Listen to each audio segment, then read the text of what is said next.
Media playback is unsupported on your device. Nobody enters a pregnancy thinking they'll end up with a baby on SCBU, Special Care Baby Unit. It's not the journey that they've chosen, but it's the journey they've been given. For parents with babies on a special care unit, it can be one of the scariest and worrying times of their lives.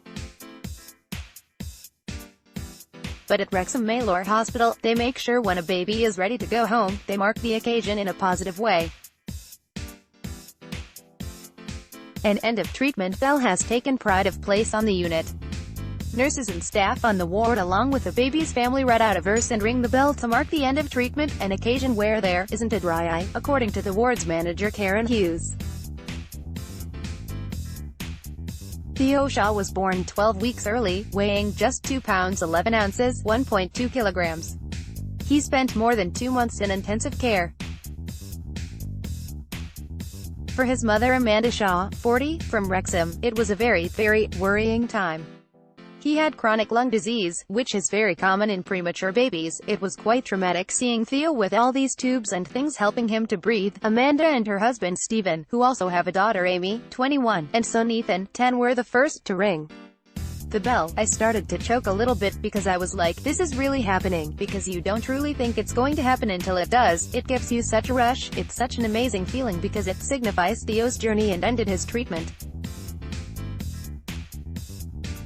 He's gone through the worst of it. He's gone through the biggest storms ever. It was positive vibes everywhere, because everyone is just as happy as you, Mrs. Shaw said. Theo has now been home for 1 month and is doing really, really well, but still needs oxygen at night. He now weighs 10 pounds 6 ounces, 4.7 kilograms, and is 3.5 months old, she added.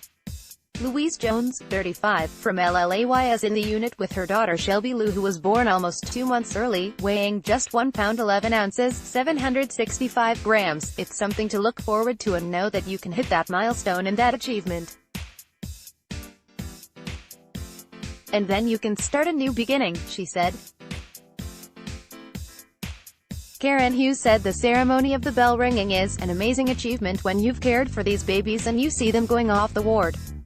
It's time for the parents and the staff to reflect on what a wonderful team has been around this family and helped support them, and we do get emotional. There isn't a dry eye when the mom or dad reads the verse and rings the bell. We all feel it.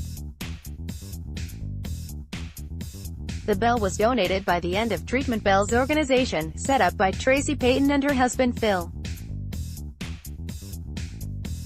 Their daughter Emma rang an end-of-treatment bell after leaving hospital in Oklahoma, United States, where she was being treated for a rare soft-tissue cancer. We loved it. We were counting down the days to ring it. We showed the video to the ward manager in Manchester when we got back and offered to have one made. It was only ever going to be one bell, Mrs. Payton said. But demand soon grew for bells on other wards. The couple set up a Facebook page and began raising money to provide bells to hospitals around the UK. Some people will never finish their treatment and we're very mindful of that, but it was a goal for us. Emma got through this. It should be marked in some way. You see families just leave. It's such an anticlimax. I think I'd